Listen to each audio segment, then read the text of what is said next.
Jose Rizal's higher education in the Philippines.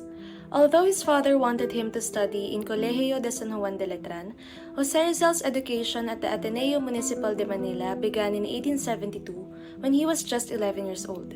While there, he pursued a Bachelor of Arts degree, excelling in various subjects. The Ateneo was a Jesuit institution, and Rizal's education was influenced by the Jesuit teaching methods, which emphasized critical thinking and holistic development. Rizal's proficiency in languages became evident during his years at Ateneo. He excelled in Latin, Spanish, Greek, and other subjects.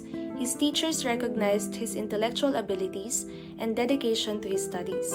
Rizal was not only academically gifted but also showed early signs of his literary talent. He actively participated in extracurricular activities such as literary and artistic circles, which further fueled his passion for learning and intellectual exploration. Rizal's time at Ateneo played a crucial role in shaping his character and laying the groundwork for his later endeavors as a scholar, writer, and national hero of the Philippines. Rizal engaged in private tutoring at Santa Isabel College to master Spanish and enhance his poetry writing skills. Before formal lessons, he received guidance from Father Francisco Paula de Sanchez in refining his poetic abilities. This mentorship enabled Rizal to compose poems covering themes such as religion, childhood, and education. Jose Rizal's time at the University of Santo Tomas was marked by his dissatisfaction with the prevailing educational system, particularly the dogmatic influence of the Dominican friars.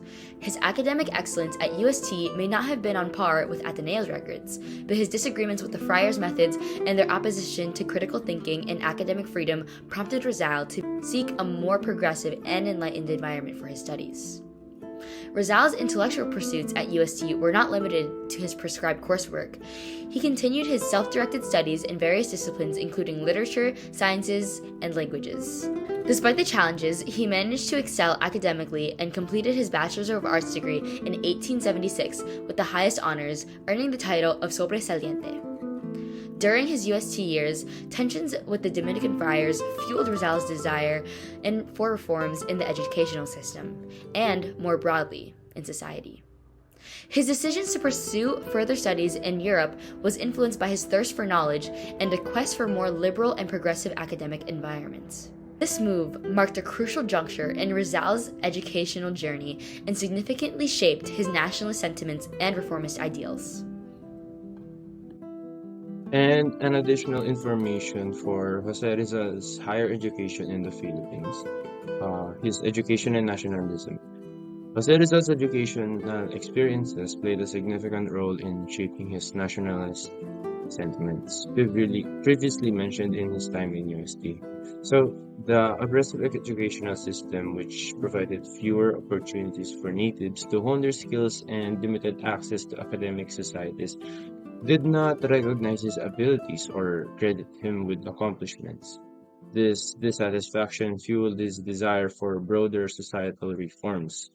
Influenced by his experiences, Rizal's writing transformed his stature from a writer and propagandist against social and religious injustices of Spanish rule in the Philippines into a national hero. Moving on, Jose Rizal's life in abroad. Self-directed studies in Europe.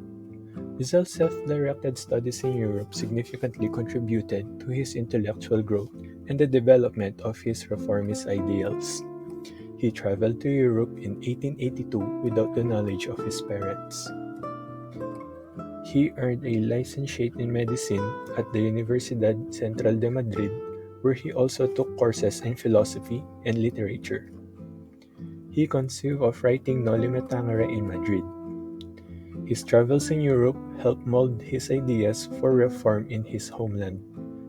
An unlikely friendship with a European academic engrossed in the Philippines cemented these concepts in Rizal's mind. His independent studies and European experience were instrumental in shaping his vision for reformed Philippines. During his stay there, Rizal was impressed by how open the Spanish Masons were able to criticize the government policies and the friars. He then became a member of the Masonic Lodge known as Acacia for the aid of Freemasonry in his fight against the friars. After transferring to Lodge Solidaridad, he became a Mason leader. After completing studies in Madrid, he moved to Paris, France, where he continued his studies in ophthalmology.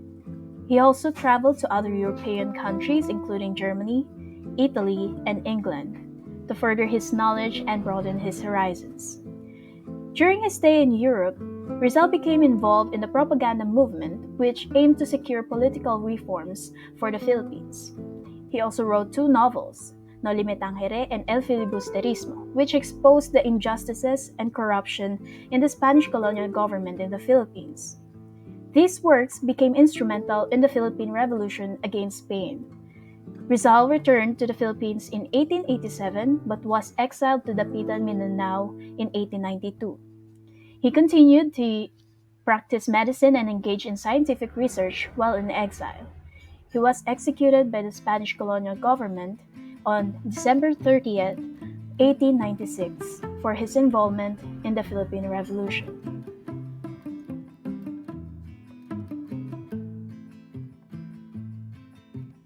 The propaganda movement was a key political and social reform movement that emerged in the late 19th century in the Philippines.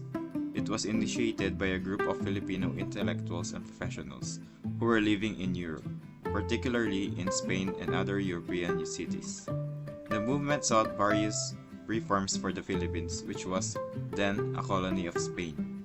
The primary objective of the propaganda movement was to address the social, political, and economic issues faced by the Filipino people under Spanish rule. The propagandists, as a member of the movement recalled, aimed to advocate for the rights and equality of Filipinos within the Spanish colonial system. They sought to raise awareness about the conditions in the Philippines and to promote a sense of national identity and consciousness among the Filipino people. One of the significant challenges faced by the propaganda movement was the censorship and repression imposed by the Spanish authorities. The members of the movement faced difficulties in expressing their views openly, and many of their works were either banned or censored. Despite these challenges, the propagandists used various means to disseminate their ideas, including writing articles, essays, and novels, as well as engaging in diplomatic efforts.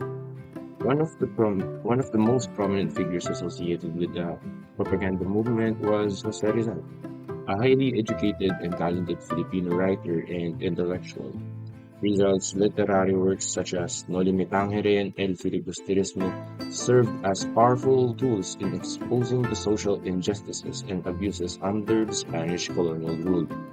While the propagandists expressed their loyalty to the Spanish government, their real intention was to seek reforms and improvements in the Philippine society. Despite their peaceful and diplomatic approach, the Spanish authorities were suspicious of the movement's activities. Rizal, being one of the most well-known members of propaganda movement, was eventually arrested and executed in 1896. His execution fueled the flames of the Philippine Revolution, which ultimately led to the country's quest of independence. The propaganda movement has played a crucial role in laying the groundwork for the later revolutionary movement that sought to end the Spanish colonial rule in the Philippines. It contributed significantly to the development of a national consciousness of Filipinos to their identity and for social and political change. La Solidaridad, or also known as the Solidarity newspaper that was based in Barcelona as well as Madrid, that have become a big help to expand the views of the fellow Filipinos propaganda movement that have the effect of a big chance for the Spanish colony of the Philippines. The known group have Filipino exiles, university students that managed to go to European universities. The first issue of the newspaper was published in 1889 as the known La Solidaridad state as a massive impact of the whole movement until its final issue around 1895. as this paper managed to threaten the Spaniards' government and have put them under high political pressure, as it paved the way for Filipino independence. The propaganda movement, Filipino Kilusan sa Propaganda, was a political organization dedicated to fighting for the independence of the Spanish colony of the Philippines. La Solidaridad, or the Solidarity, was a newspaper used by the propaganda movement to raise awareness and spread their message about the importance of Filipino independence. The propaganda movement had a significant effect on the Spanish government, providing pressure and causing political agitation. Ultimately, the movement paved the way for Filipino independence, and one of the most significant contributions of La Solidaridad was its ability to exert pressure on the Spanish government, and by raising awareness about the plight of the Filipino people and garnering support for sympathetic allies in Europe and elsewhere. The newspapers effectively put the Spanish colonial administration under intense political scrutiny, and the exposure of the abuses and injustices committed by the colonial authorities sparked outrage both within the Philippines and internationally, leading to increased diplomatic pressure on the Spaniards to address the grievances of its colonial subjects. And furthermore, La Solidaridad served as a unifying force for the disparate factions within the propaganda movement. And despite differences in ideology and strategy, the common goal of achieving independence united the various members of the movement under the banner of solidarity. And through the newspaper, activists were able to coordinate their efforts, share ideas, and mobilize support for their cause, laying the groundwork for the broader struggle for Filipino nationhood.